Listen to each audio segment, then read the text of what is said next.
Chapter dryland agriculture. आइए इस chapter को समझते हैं। ड्राईलैंड एग्रीकल्चर का मतलब होता है सिर्फ बारिश के पानी यानी कि रेनफेड पर डिपेंड करके खेती करना। इसका मतलब है कि यहाँ इरिगेशन यानी कि सिंचाई का सिस्टम नहीं होता और फसल सिर्फ बारिश के पानी पर टिकती है। एग्रोनॉमी के प्रिंसिपल्स रेड्डी एंड रेड्डी के मुताबिक ड्राईलैंड एग्रीकल्चर को 3 कैटेगरी में डिवाइड किया गया है। फर्स्ट, ड्राई फार्मिंग यानी कि सूखी खेती। यहाँ रेनफॉल 750 मिलीमीटर से कम यानी कि कम बारिश वाले एरिया होते हैं। रीजन की बात करें तो एरिड और सेमी एरिड रीजन जैसे राजस्थान, गुजरात, कर्नाटका, एमपी के ड्राई रीजन। यहाँ प्रॉब्लम्स को देखते हैं। लंबी ड्राई स्पेल यानी कि सूखा पीरियड ज़्यादा होने की वजह से फसल खराब हो सकती है। सॉइल मॉइस्चर रिटेंशन यानी कि मिट्टी में पानी संभालना मुश्किल होता है। वाटर अवेलेबिलिटी बहुत कम होती है। तो इसका सॉल्यूशन ये है कि मॉइस्चर कंजर्वेशन टेक्निक यूज करना चाहिए, जैसे mulching, deep ploughing, contour farming. Drought resistance crop grow करनी चाहिए, जैसे bajra, jowar, moth beans, guar. Alternate land use system जैसे पेस्चर फार्मिंग, एग्रो फॉरेस्ट्री को प्रमोट करना चाहिए। एग्जाम्पल, राजस्थान और गुजरात के ड्राई एरिया में बाजरा, जोवर और गुवार की खेती होती है। अब ड्राईलैंड फार्मिंग, यहाँ रेनफॉल 750 मिलीमीटर टू 1150 मिलीमीटर यानी कि मॉडरेट बारिश वाले एरिया हैं। सेमी एरिड रीजन जैसे महाराष्ट्र, तेलंगाना, एमपी, कर्नाटका के कुछ हिली और प्लेट्यू एरिया रीजन में पाए जाते हैं। प्रॉब्लम्स की बात करें तो बारिश होती है लेकिन इवापो ट्रांसपीरेशन ज़्यादा होने से पानी जल्दी उड़ जाती है।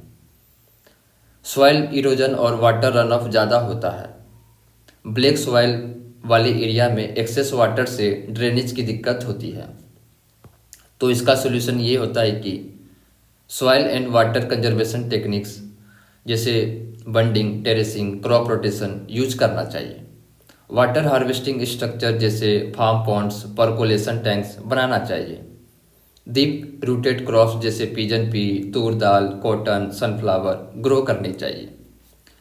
जैसे महाराष्ट्र के मराठवाड़ा रीजन में कॉटन और तूर दाल की खेती होती है। अब रेनफेड फार्मिंग को देखते हैं। यहाँ रेनफॉल 1150 मिलीमीटर से ज़्यादा यानी कि अच्छी बारिश वाले एरिया हैं ये। रीजन की बात करें तो ह्यूमिड और सब ह्यूमिड रीजन जैसे West Bengal, Odisha, Assam, Kerala, Bihar, Jharkhand, eastern UP आते हैं। प्रॉब्लम्स होती है यहाँ, जैसे बारिश इतनी ज़्यादा होती है कि ड्रेनेज की दिक्कत होती है। वाटर लॉगिंग से सॉइल फर्टिलिटी और रूट डैमेज का रिस्क होता है। एक्सेस मॉइस्चर से फंगल डिजीज जैसे कि पेडी ब्लास्ट विल्ट का खतरा बढ़ जाता है। इसके लिए प्रॉपर ड्रेनेज सिस्टम यानी कि raised bed farming, surface drain बनाना जरूरी है। वाटर टॉलरेंट क्रॉप जैसे rice, jute, sugar cane grow करनी चाहिए। क्रॉप डाइवर्सिफिकेशन यानी कि पल्सेस और ऑयल सीड मिक्स फार्मिंग को फॉलो करनी चाहिए। एग्जाम्पल, आसाम और वेस्ट बंगाल में पेडी की खेती डोमिनेंट है, जो ज़्यादा बारिश में भी ग्रो हो सकती है। अब कुछ टर्म्स को देख लेते हैं। ड्राई स्पेल, जब फसल के बीच में काफ़ी दिन तक बारिश नहीं होती और पानी की कमी हो जाती है तो उसे ड्राई स्पेल कहते हैं।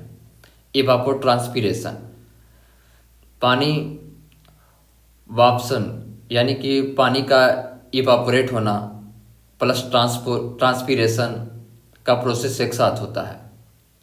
वाटर लॉगिंग, ज़्यादा बारिश या इरिगेशन से सॉइल में एक्स्ट्रा पानी जमा हो जाता है जिससे रूट डैमेज हो जाती है। मल्चिंग, मिट्टी के ऊपर ड्राई लीव्स या स्ट्रॉ बिछाना जिससे सॉइल मॉइस्चर रिटेन हो सके। अब ड्राईलैंड एग्रीकल्चर के चैलेंजेज और अपॉर्चुनिटीज़ को देखते हैं। ड्राईलैंड एग्रीकल्चर का मतलब है ऐसा फार्मिंग जो सिर्फ बारिश के पानी पर डिपेंड करती है, बिना किसी एडिशनल इरिगेशन के। इंडिया में बहुत सारी फसल रेनफेड एरिया में होती है, जो क्लाइमेट चेंज और इरेगुलर रेनफॉल से काफ़ी अफेक्टेड होती है। चलिए देखते हैं current status of dryland agriculture in India को देखते हैं। Total cultivated land 180 million hectare है approx.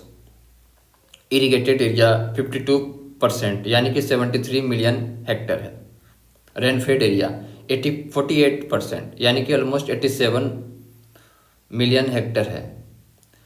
Contribution to food production 44% of total grains का है। अब major crops grown in dryland area को देखते हैं। पल्सेस जैसे कि चना, चिकपी, मसूर। ऑयल सीड जैसे कि groundnut, castor, sesame. Coarse cereals जैसे जोअर, बाजरा, मक्का। कॉमर्शियल क्रॉप्स जैसे कॉटन। अब major challenges in dryland agriculture को देखते हैं। अनप्रेडिक्टेबल रेनफॉल, कभी ज़्यादा बारिश कभी बिल्कुल भी नहीं, जिसकी वजह से क्रॉप फेल्यूर होता है। सॉइल इरोजन, पानी और हवा की वजह से मिट्टी खराब होती है।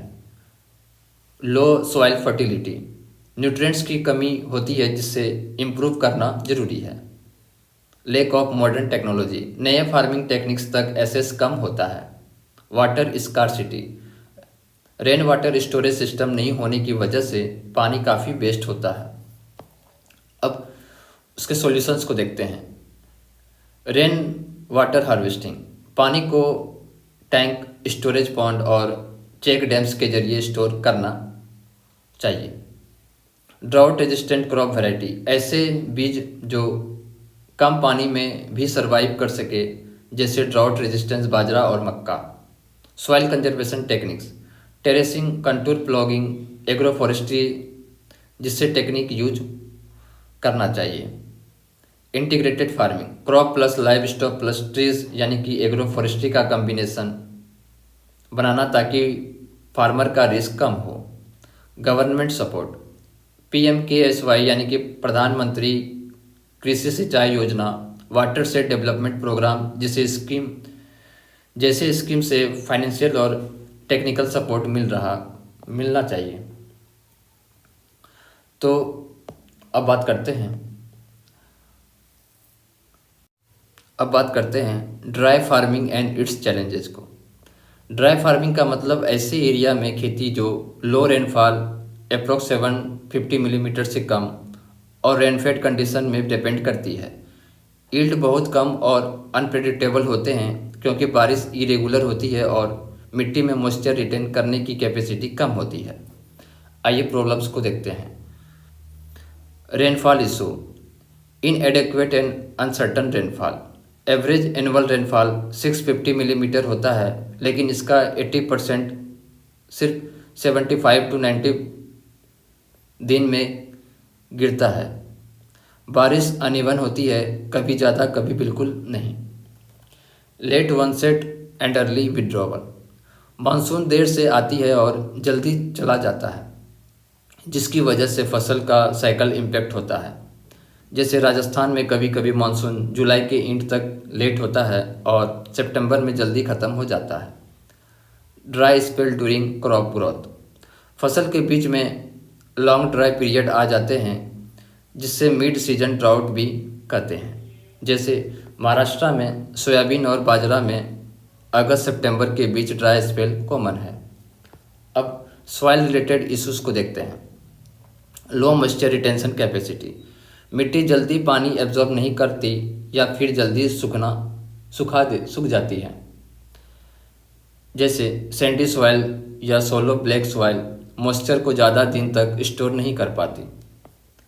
Poor soil fertility, dryland soil में ऑर्गेनिक मैटर कम होता है, इस वजह से न्यूट्रिएंट डिफिशियंसी होती है। जैसे रेड सॉइल में लो नाइट्रोजन और फास्फोरस होता है। अब सोशियो इकोनॉमिक प्रॉब्लम्स को देखते हैं। Small and marginal farmers dependence, 54% land holding 1 Hector से भी छोटी है, जो फार्मिंग को हाई रिस्क बनाता है। फार्मर के पास इन्वेस्टमेंट कम होती है, इस वजह से नए टेक्निक्स एडॉप्ट करना मुश्किल होता है। Technological and development constants, advance irrigation system जैसे drip system, sprinkler dry land area में लिमिटेड है। ड्रॉट रेजिस्टेंस क्रॉप का एडोप्टेशन स्लो है। Limited infrastructure and credit issues, storage, transportation और मंडी फैसिलिटीज़ वीक है, इस वजह से फार्मर को सही प्राइस नहीं मिलता। बैंक लोन्स और सब्सिडीज टाइम पर नहीं मिलती, जिस वजह से इनपुट्स जैसे सीड, फर्टिलाइजर डिले हो जाता है। अब possible farming system in dryland area को देखते हैं।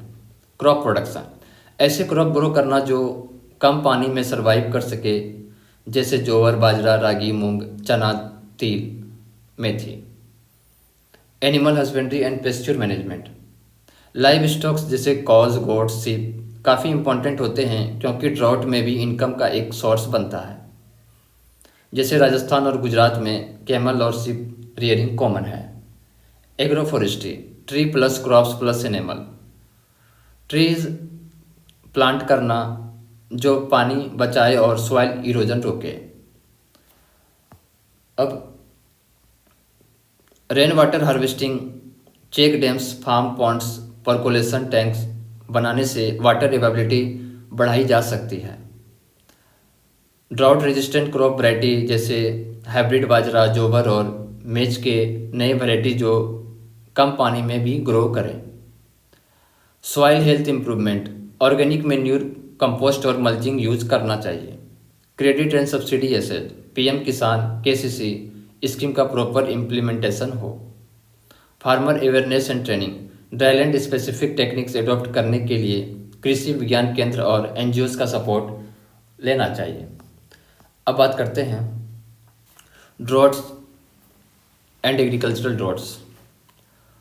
ड्रॉट्स तब होता है जब किसी एरिया में नॉर्मल से कम बारिश होती है, जिससे वाटर अवेलेबिलिटी बहुत कम हो जाती है। इंडियन मेट्रोलॉजिकल डिपार्टमेंट पुणे के मुताबिक ड्रॉट तब होता है जब एनुअल रेनफॉल नॉर्मल से 75% से कम हो। अगर रेनफॉल डिफिशिएंसी 50% से ज़्यादा हो तो उसे सीवियर ड्रॉट्स कहते हैं। एग्जाम्पल, अगर किसी एरिया का नॉर्मल रेनफॉल 1000 मिलीमीटर है पर किसी साल सिर्फ 700 मिलीमीटर या उससे कम होती है तो उसे ड्राउट कंसिडर करेंगे। एग्रीकल्चरल ड्रॉट्स को देखते हैं। एग्रीकल्चरल ड्रॉट्स का मतलब मॉइस्चर की कमी जो सॉइल में अवेलेबल वाटर को कम कर देती है और क्रॉप की ग्रोथ को इम्पैक्ट करती है। एग्रीकल्चरल ड्रॉट तब होता है जब सॉइल मॉइस्चर पोटेंशियल इवापोट्रांसपीरेशन से कम हो जाए। पोटेंशियल इवापोट्रांसपीरेशन का मतलब कितना पानी एटमॉस्फेयर में इवापोरेट हो रहा है और प्लांट ट्रांसपीरेशन के थ्रू लॉस कर रहा है। जैसे अगर किसी फार्म में सॉइल का पानी क्रॉप के डिमांड से कम हो जाए तो विल्टिंग हो सकती है और क्रॉप का यील्ड गिर सकता है। अब बात करते हैं drought prone area in India. किसी रीजन को ड्राउट एरिया तब माना जाता है जब अगर किसी जगह पर 20% ऑफ ईयर्स में ड्राउट आ जाए तो उसे ड्राउट एरिया कहेंगे। अगर 40% ऑफ ईयर्स या उससे ज़्यादा में ड्राउट आ जाए तो उसे क्रोनिक ड्राउट एरिया कहेंगे।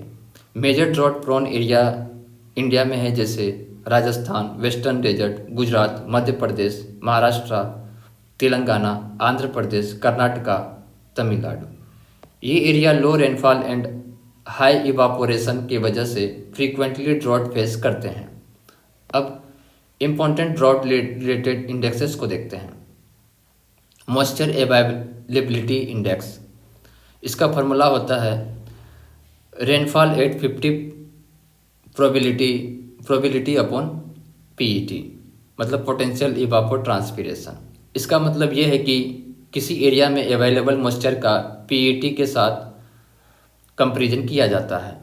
अगर मॉइस्चर अवेलेबिलिटी इंडेक्स 0.3 से कम है तो ड्राउट कंडीशन होती है।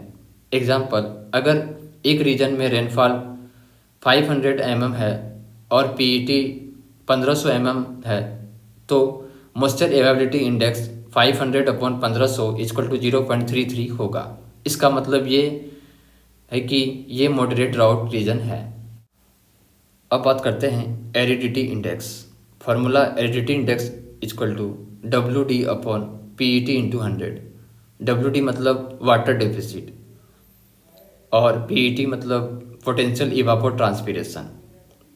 जैसे अगर किसी रीजन में रेनफॉल 400 mm और पीईटी 1000 mm हो तो WD equal to 400 minus 1000 equal to -600 और aridity index equal to -600 upon 1000 into 100 equal to -60%।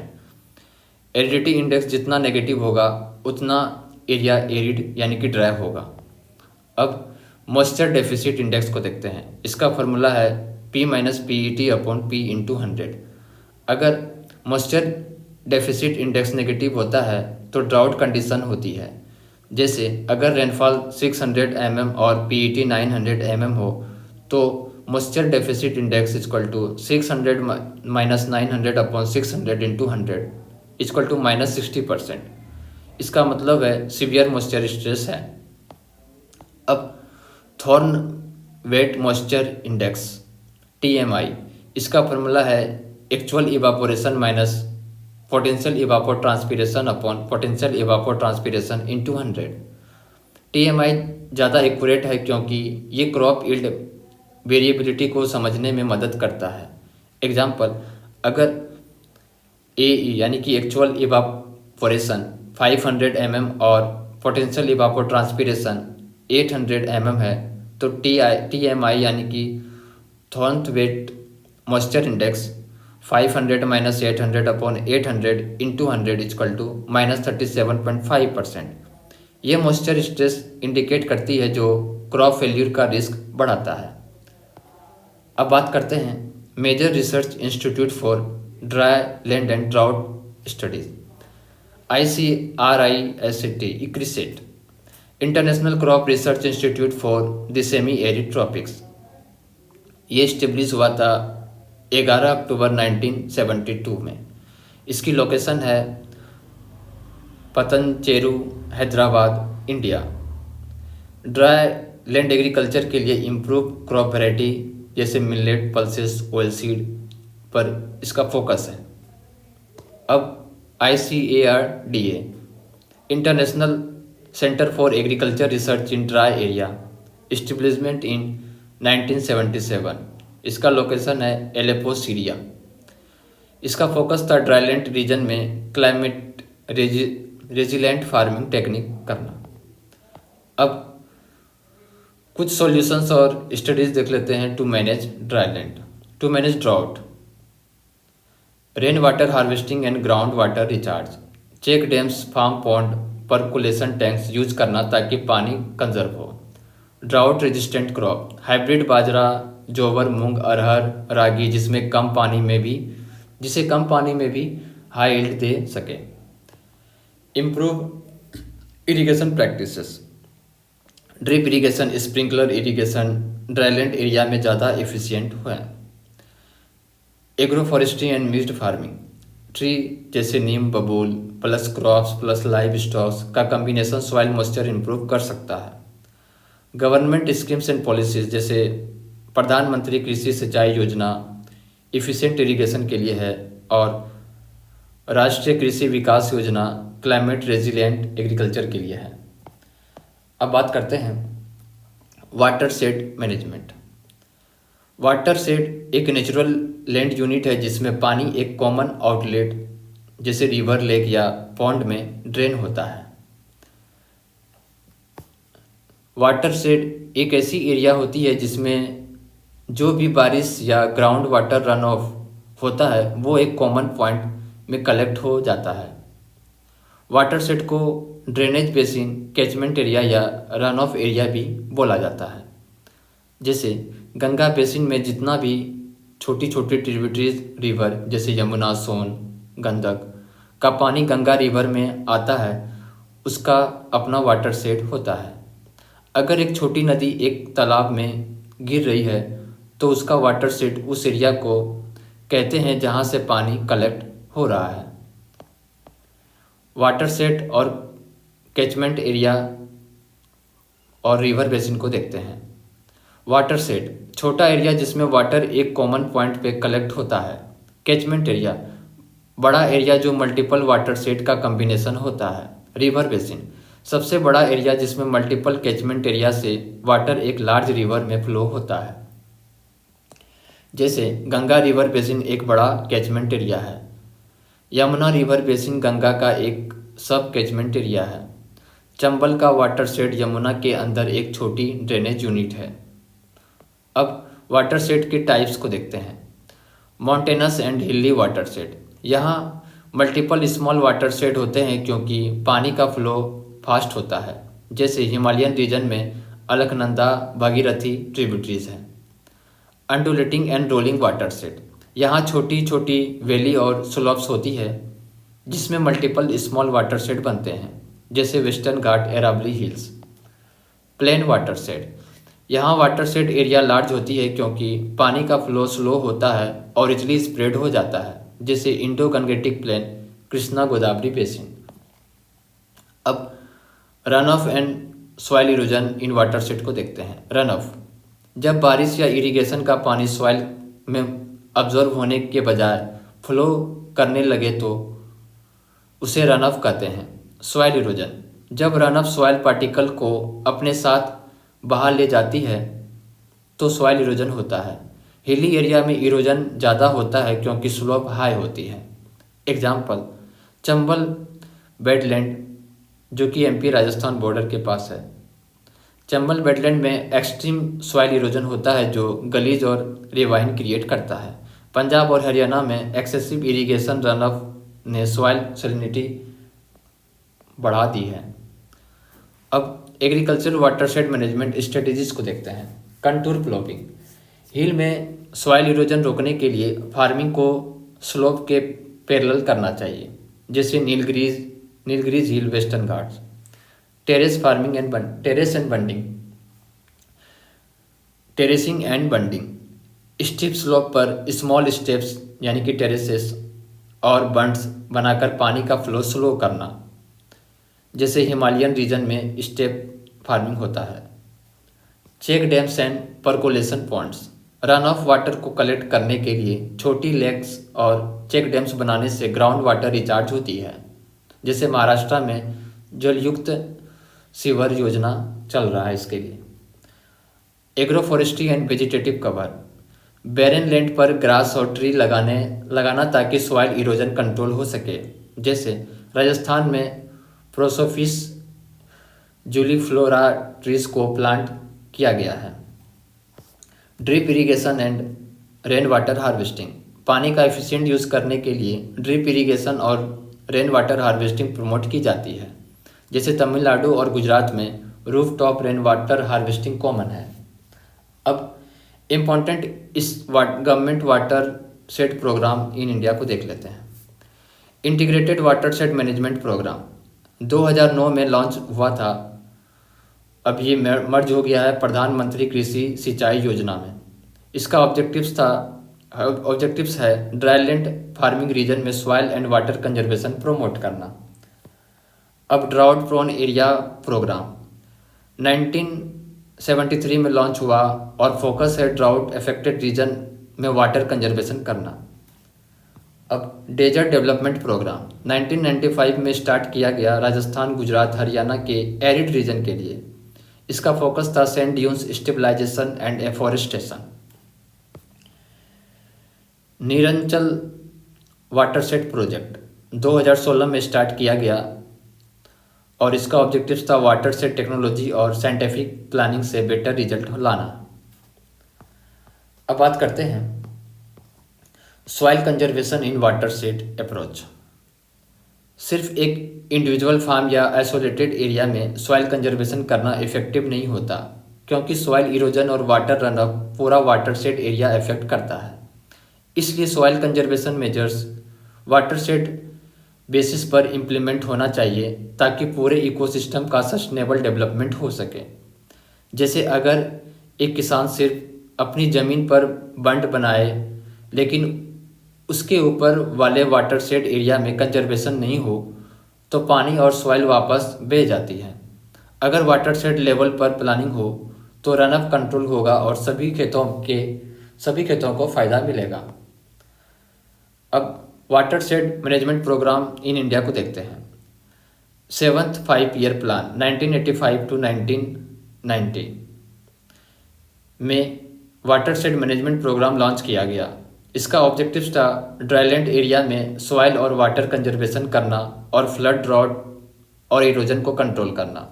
Initially 4000 water shed develop करने का प्लान था अलग अलग एग्रो क्लाइमेटिक जोन्स में। इम्प्लीमेंटेशन, आईसीआर को 47 वाटर शेड की इवेल्युएशन का जिम्मेदारी दी गई। 1983 में वर्ल्ड बैंक का फाइनेंशियल असिस्टेंस मिला जिससे 4 pilot water shed project start किए गए। आज प्रधानमंत्री कृषि सिंचाई योजना के अंदर integrated water shed management program implement हो रहा है। अब वाटर शेड मैनेजमेंट प्रोग्राम के फीचर्स को देख लेते हैं। Soil and water conservation measures, water shed basis पर इरोजन कंट्रोल के लिए फॉलोइंग मेजर्स लिए जाते हैं, जैसे soil survey and mapping, soil quality, erosion prone area और मॉइस्चर रिटेंशन कैपेसिटी चेक करना। Contour and graded bunding, slope पर बंड्स बनाकर पानी और सॉइल का फ्लो कंट्रोल करना। ओल्ड बंड्स एंड डैम्स रिपेयरिंग, जो पुराने बंड्स और डैम्स डैमेज हो चुके हैं उनको रिपेयर करना। Farm ponds and check dams, run off water को स्टोर करने के लिए फार्म पॉन्ड्स और चेक डैम्स कंस्ट्रक्ट करना। लैंड रिक्लेमेशन, सेलाइन या डिग्रेडेड लैंड को फर्टाइल बनाने के लिए प्रॉपर ट्रीटमेंट करना। जैसे महाराष्ट्र के जलयुक्त सीवर अभियान में फार्म पॉन्ड और चेक डैम से ग्राउंड वाटर रिचार्ज बढ़ाया गया। राजस्थान के ड्राई एरिया में कंटूर बंडिंग से सॉइल इरोजन कंट्रोल किया गया। अब साइंटिफिक ड्राई फार्मिंग टेक्निक्स को देखते हैं। ड्राईलैंड एग्रीकल्चर में मॉइस्चर कंजर्वेशन और क्रॉप यील्ड बढ़ाने के लिए एडवांस टेक्निक यूज की जाती है, जैसे कंटूर प्लोविंग।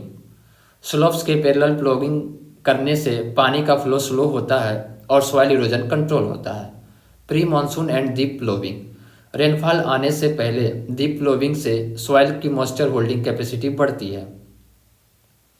मल्चिंग, क्रॉप रेसिड्यू या ऑर्गेनिक मल्च का कवर सॉइल मॉइस्चर रिटेंशन करने में मदद करता है। Agro climatic variety,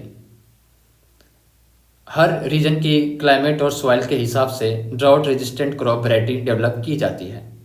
integrated nutrients and pest management, natural fertiliser और बायोलॉजिकल पेस्ट कंट्रोल मेथड से सॉइल फर्टिलिटी और क्रॉप प्रोटेक्शन इंश्योर की जाती है।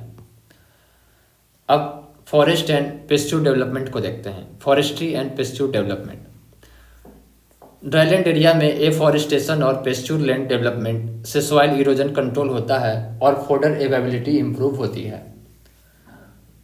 ट्री प्लांटेशन, एग्रो फॉरेस्ट्री, नीम, प्रोसोपिस जूलीफ्लोरा, एकासिया जैसे ट्री से इरोजन कंट्रोल और माइक्रो क्लाइमेट इंप्रूव होता है।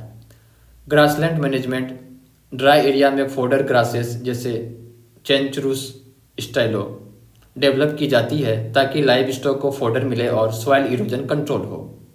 Shelter belts and wind break, high wind velocity से सॉइल इरोजन रोकने के लिए लीनियर ट्री प्लांटेशन होती है, जैसे थार डेजर्ट में प्रोसोपिस और खेजरी ट्री लगाकर सैंड ड्यून्स स्टेबलाइज की गई है। अब animal husbandry and dairy development, dryland area में लाइव स्टॉक एक मेजर इनकम सोर्स होता है, इसलिए वाटर शेड प्रोजेक्ट में एनिमल हस्बेंड्री और डेयरी फार्मिंग को प्रमोट किया जाता है। Artificial insemination and breed improvement, better milk production के लिए इम्प्रूव कैटल ब्रीड का यूज किया जाता है। कोऑपरेटिव मिल्क सोसाइटी को financial support, small dairy farmer को असिस्टेंस प्रोवाइड करना। Fodder crop development, Napier grass और लूसन जैसे high yielding fodder crop grow करना। Waste land utilization for grazing, unproductive land को ग्रेजिंग के लिए डेवलप करना। अब बात करते हैं वाटर शेड मैनेजमेंट के एम्स एंड ऑब्जेक्टिव्स को देखते हैं।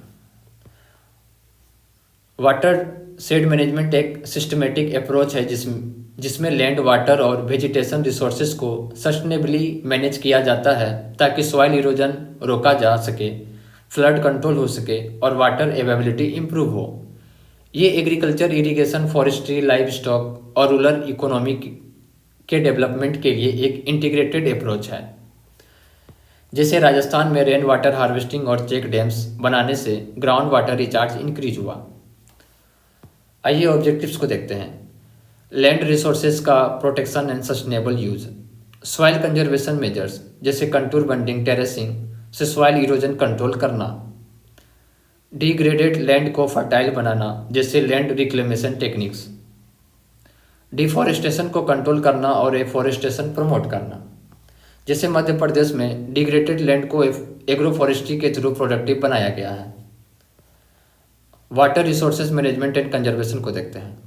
रेन वाटर हार्वेस्टिंग और ग्राउंड वाटर रिचार्ज प्रमोट करना है। फ्लड कंट्रोल के लिए चेक डैम्स और परकोलेशन टैंक्स डेवलप करना है। इरिगेशन फैसिलिटीज को इम्प्रूव करना और रेनफेड एग्रीकल्चर को सपोर्ट करना चाहिए। सिल्टेशन कंट्रोल करना ताकि टैंक और रिजर्वियर की स्टोरेज कैपेसिटी बनी रहे। जैसे तेलंगाना के मिशन काकतिया प्रोग्राम में लेक्स और टैंक डेसिल्टिंग से इरिगेशन कैपेसिटी बढ़ाई गई। अब socio economic development and livelihood improvement को देखते हैं।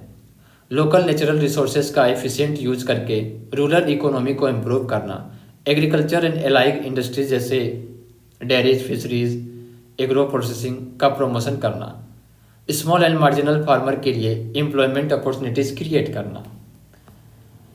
अब soil conservation and soil health improvement को देखते हैं। कंटूर प्लोविंग और ग्रेडेड बंडिंग से सॉइल इरोजन कंट्रोल करना, ऑर्गेनिक फार्मिंग और इंटीग्रेटेड न्यूट्रिएंट्स मैनेजमेंट से सॉइल फर्टिलिटी बढ़ाने की काम करना, एग्रो फॉरेस्ट्री और ग्रीन कवर बढ़ाकर सॉइल का नेचुरल प्रोटेक्शन इंश्योर करना, run off water storage and efficient utilization, water shed level पर rain water harvesting structure develop करना, ड्रिप इरिगेशन और स्प्रिंकलर इरिगेशन जैसे टेक्निक को प्रमोट करना, फ्लड प्रोन एरिया में चेक डैम्स, फार्म पॉन्ड्स और percolation tanks develop करना। अब बात करते हैं integrated water shed management. Water shed management सिर्फ सॉइल और वाटर कंजर्वेशन तक सीमित नहीं है, बल्कि crop productivity, rural income stability और सस्टेनेबल लिवलीहुड प्रमोट करने का एक होलिस्टिक अप्रोच है। इसके लिए मल्टी प्रॉन्ज स्ट्रेटजी की ज़रूरत है जो नेचुरल रिसोर्सेज का एफिशिएंट यूटिलाइजेशन करे और रूरल इकोनॉमी को बूस्ट करे। आइए समझते हैं step by step. Water harvesting and efficient use. Rain water harvesting structure जैसे check dams, farm pond, percolation tank और रिचार्ज वेल बनाना चाहिए। माइक्रो इरिगेशन टेक्निक जैसे ड्रिप इरिगेशन और स्प्रिंकलर इरिगेशन प्रमोट करने चाहिए ताकि वाटर एफिशिएंसी बढ़ सके। Location specific crop production technology. हर रीजन की क्लाइमेट, सॉइल टाइप और रेनफॉल के हिसाब से सूटेबल क्रॉप सिलेक्शन और बेस्ट फार्मिंग प्रैक्टिसेस एडॉप्ट करनी चाहिए। ड्रॉट रेजिस्टेंस और क्लाइमेट रिजिलियंट क्रॉप जैसे मिलेट्स जैसे कि जोवर, बाजरा, रागी, पल्सेस और ऑयल सीड को प्रमोट करना चाहिए। Intercropping and crop substitution. Intercropping यानी कि एक साथ दो क्रॉप उगाना और क्रॉप रोटेशन से सॉइल फर्टिलिटी मेंटेन होती है और प्रोडक्टिविटी बढ़ती है। ड्राईलैंड एग्रीकल्चर में पल्सेस और ऑयल सीड को सीरियल क्रॉप्स के साथ इंटरक्रॉपिंग में इंक्लूड करना बेनिफिशियल होता है। Afforestation on cultivable Westland and marginal land. Beren और डिग्रेडेड लैंड को प्रोडक्टिव बनाने के लिए एफॉरेस्टेशन और एग्रो फॉरेस्ट्री प्रमोट करनी चाहिए। सॉइल इरोजन कंट्रोल करने और ग्राउंड वाटर रिचार्ज इंप्रूव करने के लिए ट्री प्लांटेशन करनी चाहिए। Dryland horticulture for risk minimization. Marginal और ड्राईलैंड एरिया में ड्रॉट रेजिस्टेंट फ्रूट क्रॉप्स जैसे mango, guava, ber, pomegranates, tamarind और सपोटा क्रॉप को ग्रो करना प्रॉफिटेबल है। इससे सॉइल कंजर्वेशन भी होता है और फार्मर को एश्योर इनकम भी मिलती है। Efficient ground water irrigation use. Water shed level पे वाटर बजटिंग करना जरूरी है ताकि ग्राउंड वाटर का सस्टेनेबल यूज हो। ड्रिप इरिगेशन और रेन वाटर हार्वेस्टिंग को इंटीग्रेट करना चाहिए। Live stock development and pasture management. Animal husbandry dryland farming का एक इम्पॉर्टेंट पार्ट है जो रूरल इकोनॉमी और फूड सिक्योरिटी को सपोर्ट करता है। पेस्चर लैंड डेवलपमेंट से फोडर अवेलेबिलिटी बढ़ सकती है और डेयरी फार्मिंग प्रॉफिटेबल हो सकती है। Stall fed goat and sheep farming. Open grazing की जगह स्टॉल फीडिंग प्रमोट करनी चाहिए ताकि ओवर ग्रेजिंग और लैंड डिग्रेडेशन कंट्रोल हो। गोट और शिप फार्मिंग रूरल एम्प्लॉयमेंट और इनकम जनरेशन का अच्छा सोर्स है। Sericulture and mulberry cultivation. Sericulture यानी कि सिल्क फार्मिंग और मलबरी कल्टीवेशन को प्रमोट करके रूरल लिवलीहुड इम्प्रूव किया जा सकता है। ये ड्राईलैंड रीजन में अल्टरनेटिव इनकम सोर्स बन सकते हैं। Processing of farm and horticultural produce. Value addition से फार्मर की इनकम बढ़ सकती है, इसलिए प्रोसेसिंग इंडस्ट्रीज और फूड स्टोरेज फैसिलिटी डेवलप करना चाहिए। Dairy processing, oil seed extraction, fruit processing और हर्बल प्रोडक्ट का प्रोडक्शन इनकरेज करना चाहिए। Farmer training and extension service. Scientific watershed management के लिए फार्मर को ट्रेनिंग और एक्सटेंशन सर्विस प्रोवाइड करनी चाहिए। एग्रीकल्चरल यूनिवर्सिटीज़, ICAR, कृषि विज्ञान केंद्र और NGOs फार्मर को बेटर टेक्निक्स सिखाने में मदद कर सकते हैं। अब बात करते हैं वाटर हार्वेस्टिंग। वाटर हार्वेस्टिंग एक ट्रेडिशनल और मॉडर्न टेक्निक्स का कम्बिनेशन है जो रेन वाटर को कलेक्ट और स्टोरेज करके एग्रीकल्चर और डोमेस्टिक यूज़ के लिए प्रिजर्व करने का काम करता है। ये सेमी एरिड और एरिड रीजन के लिए खास तौर पे इम्पॉर्टेंट है जहाँ बारिश कम होती है और ग्राउंड वाटर रिचार्ज स्लो होता है। चलिए समझते हैं। वाटर हार्वेस्टिंग का मतलब है बारिश के पानी को कलेक्ट करना, स्टोर करना और फ्यूचर यूज के लिए कंजर्व करना। ये टेक्निक सरफेस रनअप को इफ़िशिएंटली चैनलाइज करती है ताकि पानी इरोजन ना करे और प्रोडक्टिव यूज में आए। इससे एग्रीकल्चर में irrigation support, ground water recharge और ड्रिंकिंग वाटर सप्लाई में मदद मिलती है। Humid and semi arid condition में वाटर हार्वेस्टिंग कैसे होता है देखते हैं। ह्यूमिड क्लाइमेट में जब सॉइल पहले से सेचुरेट होती है तब एक्स्ट्रा बारिश का पानी रन ऑफ में कन्वर्ट हो जाता है। सेमी एरिड क्लाइमेट में साल भर में बारिश कभी सफिशिएंट होती है, कभी नहीं, लेकिन ज़्यादा बारिश एक शॉर्ट पीरियड में होती है जो रन ऑफ क्रिएट करती है। दोनों केस में एक्स्ट्रा पानी को पॉन्ड या स्टोरेज स्ट्रक्चर में कलेक्ट करना जरूरी होता है ताकि ड्राई पीरियड में इरिगेशन के लिए यूज किया जा सके। वाटर हार्वेस्टिंग को देखते हैं, हिस्ट्री को देखते हैं। नेबिथियन सिविलाइजेशन 2000 साल पहले नेबिथियन सिविलाइजेशन ने वाटर हार्वेस्टिंग टेक्निक को एडवांस लेवल पे डेवलप किया था। मॉडर्न टर्म्स वाटर हार्वेस्टिंग पहली बार मयोर्स ने यूज किया था। ये टेक्निक मिडल ईस्ट और इंडिया में बहुत पुरानी है और राजस्थान, गुजरात, तमिलनाडु जैसे स्टेट में ट्रेडिशनल स्ट्रक्चर अब भी यूज हो रहा है। वाटर हार्वेस्टिंग का selection soil type, topography, annual rainfall और क्रॉप के अकॉर्डिंग होता है। Micro water harvesting small scale पर। स्मॉल पॉन्ड्स जो फील्ड में ही पानी स्टोर करने के लिए बनाए जाते हैं। Rooftop rain water harvesting building और हाउसेस में रेन वाटर को स्टोर करने का सिस्टम है। कंटूर बंडिंग स्लोप्स एरिया में सॉइल और वाटर कंजर्वेशन के लिए होता है। Macro water harvesting large scale check dams छोटी नदियां और स्ट्रीम में छोटी छोटी बंदियां बनाकर पानी स्टोर करना होता है। Percolation tank ground water recharge के लिए बड़े तालाबों का कंस्ट्रक्शन करना होता है। खाद्यान्न सिस्टम राजस्थान में जो है बारिश के पानी को खेत में स्टोर करना ताकि क्रॉप ग्रो हो सके। अब इंडिया में वाटर हार्वेस्टिंग टेक्निक को देखते हैं। वाटर हार्वेस्टिंग टेक्निक रेनफेड और एरिड रीजन के लिए बहुत ज़रूरी है क्योंकि ये इरिगेशन की डिपेंडेंसी कम करती है और सॉइल मॉइस्चर को मेंटेन करती है। इंडिया में 3 types water harvesting techniques follow की जाती है जो अलग अलग क्लाइमेटिक और सॉइल कंडीशन के अकॉर्डिंग सूटेबल होती है। आइए समझते हैं। इंटर रो वाटर हार्वेस्टिंग ये टेक्निक एरिड एरिया में यूज होती है जहां लाइट सॉइल होती है और एनुअल रेनफॉल 400 से 450 mm से ज़्यादा नहीं होती। इस मेथड में क्रॉप को नैरो स्ट्रिप में उगाया जाता है और वाइड इंटरवल पर रिज स्ट्रक्चर बनाया जाता है जो मिनिएचर वाटर सेट की तरह काम करता है। बारिश का पानी रिजेस से रन अप होके क्रॉप रोज में चला जाता है जिससे सॉइल मॉइस्चर इंक्रीज होता है। ये प्रैक्टिकल टेक्निक है क्योंकि इसमें कोई भी लैंड पानी स्टोर करने के लिए अलग से खाली नहीं छोड़नी पड़ती है। अब इंटरप्लॉट और माइक्रोप्लॉट वाटर हार्वेस्टिंग को देखते हैं। ये टेक्निक सेमी एरिड और ड्राईलैंड एरिया में यूज होती है जहां रेनफॉल 450 mm से ज़्यादा होती है। इस मेथड में प्लॉट्स के बीच में पैसेजेस या फर्रो बनाए जाते हैं जिसमें बारिश का एक्स्ट्रा पानी कलेक्ट होता है। ये collected run of sloping area से आकर लेवल लैंड पर क्रॉप को एक्स्ट्रा मॉइस्चर प्रोवाइड करता है।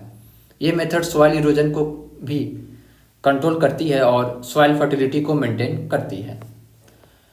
अब water harvesting in farm ponds and reservoir. Surface runoff को कलेक्ट करने का सबसे इफ़ेक्टिव तरीका है जिसमें स्मॉल वाटर सेट से पानी स्टोर करके फार्म पॉन्ड्स और रिजर्वियर में रखा जाता है। ये पानी ड्रॉट के टाइम में लाइफ सेविंग इरिगेशन के लिए या रबी क्रॉप्स के लिए सप्लीमेंटल इरिगेशन के रूप में यूज होता है। क्योंकि स्टोर्ड वाटर लिमिटेड होता है, इस मेथड से सीपेज और इवापोरेशन के लॉसेस को कम करना जरूरी होता है। एंटी इवापोरेंट्स और पॉन्ड लाइनिंग मटेरियल जैसे जियो मेम्ब्रेन का यूज वाटर लॉस कम करने के लिए किया जाता है। जैसे तमिलनाडु के ओरोनिस ट्रेडिशनल फार्म पॉन्ड्स हैं जो ड्राई पीरियड में इरिगेशन सपोर्ट देते हैं। अब बात करते हैं run of enhancement and water conservation techniques. Run up को इंक्रीज करने के लिए दो तरीके होते हैं। लैंड अल्टरेशन जिसमें सरफेस मॉडिफिकेशन की जाती है जिससे पानी का फ्लो और स्टोरेज इफ़िशिएंट हो सके। केमिकल ट्रीटमेंट जिसमें केमिकल कंपाउंड्स का यूज करके रन ऑफ को कंट्रोल किया जाता है और सीपेज लॉसेस को कम किया जाता है। लैंड अल्टरेशन टेक्निक्स को देखते हैं। इम्परमिएबल कैचमेंट्स एरिया को इम्परमिएबल बनाने के लिए एसफाल्ट कंपाउंड का स्प्रे किया जाता है। थिन प्लास्टिक फिल्म और मेटल शीट का भी यूज किया जाता है जिससे वाटर कलेक्शन इम्प्रूव हो सके। Broad bed and furrow system ये मेथड हाई रेनफॉल एरिया में यूज होती है जिसमें फील्ड को ब्रॉड बेड और फर्रो में डिवाइड किया जाता है। एक्सेस वाटर फर्रो के थ्रू कलेक्ट होके फार्म पॉन्ड या रिजर्वियर में स्टोर होता है। अब chemical treatment technique. Water borne asphalt emulsion ये एक तरह का सीलेंट होता है जो सीपेज लॉसेस को कंट्रोल करता है। एस्फाल्ट बेस्ड केमिकल पॉन्ड और रिजर्वियर के बेड में लगाए जाते हैं ताकि पानी ज़्यादा देर तक ठहर सके, स्टोर रहे। Bentonite clay. बेंटोनाइट एक नेचुरल क्ले है जो जब कंटिन्यूसली वेट होती है तो एक स्ट्रॉन्ग सील बनाती है और पानी सीपेज को प्रिवेंट करती है। ये रिजर्वियर पॉन्ड और वाटर टैंक लाइनिंग के लिए यूज होती है।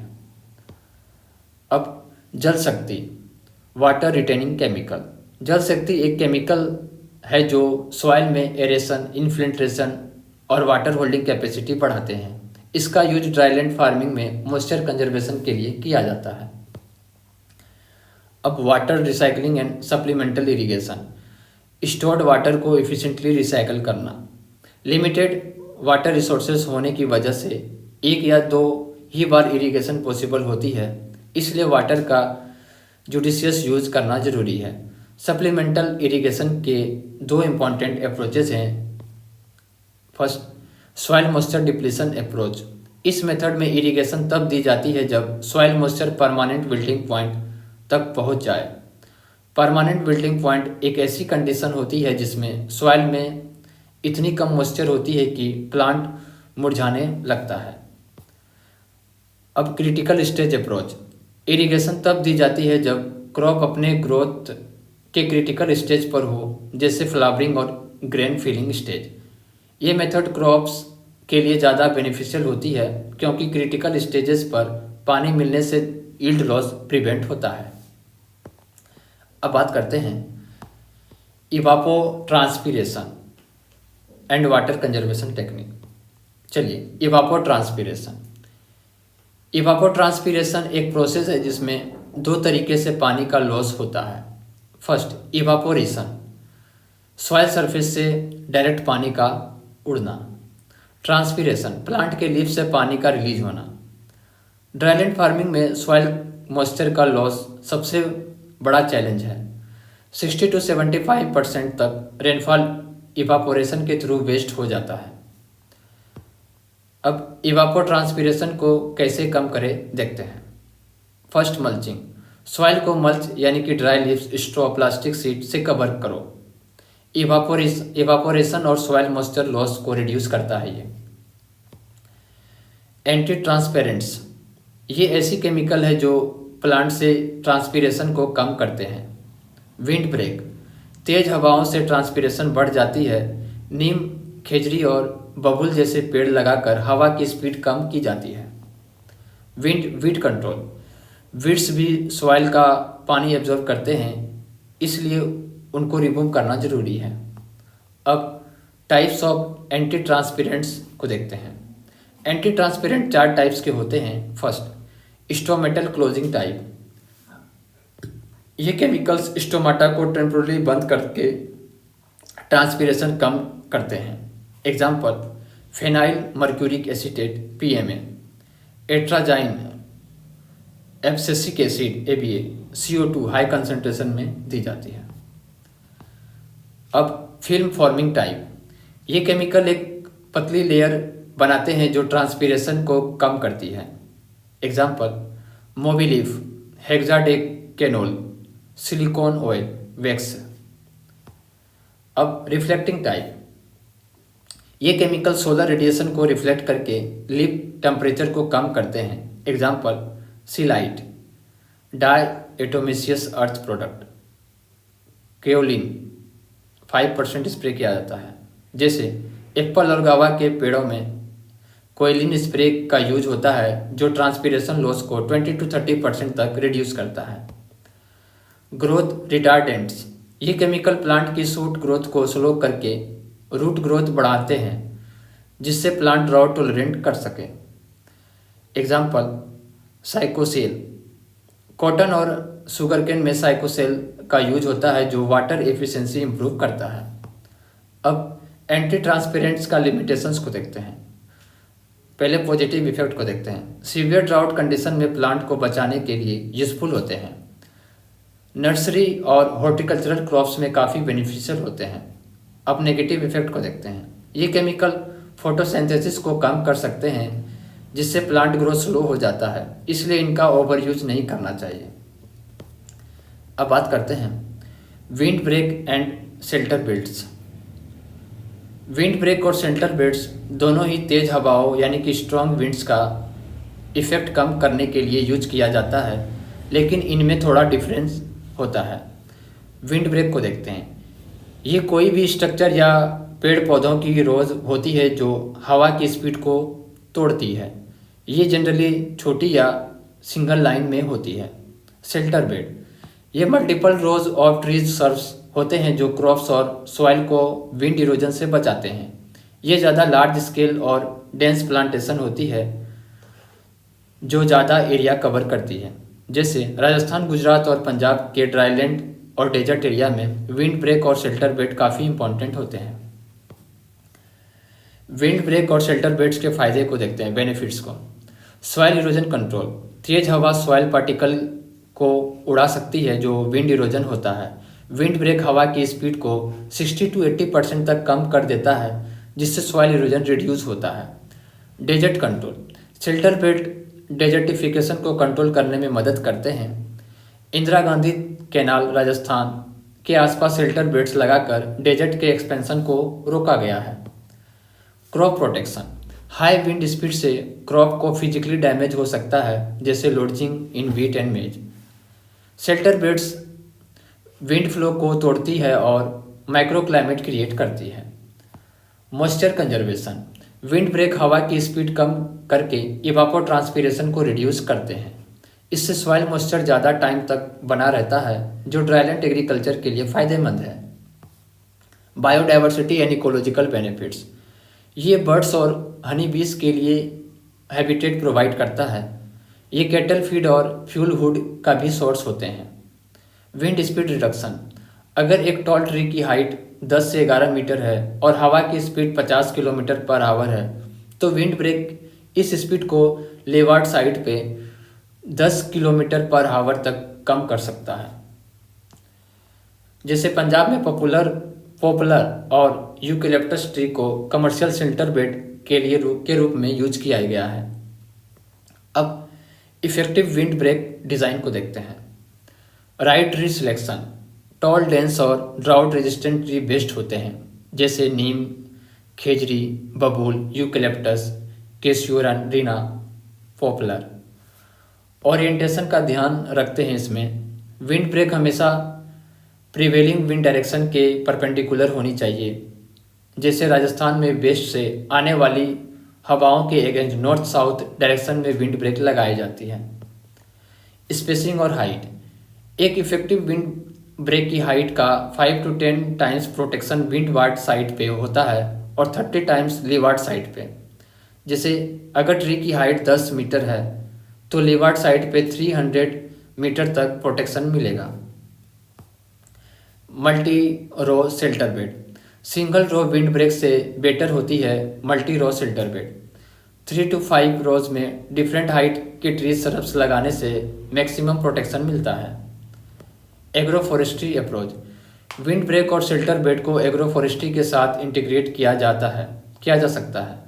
जैसे मैंगो, गावा, बेर, डेड पाल्म और टेमरिंड के ट्रीज भी शेल्टर बेड का काम करते हैं और इनकम भी देते हैं।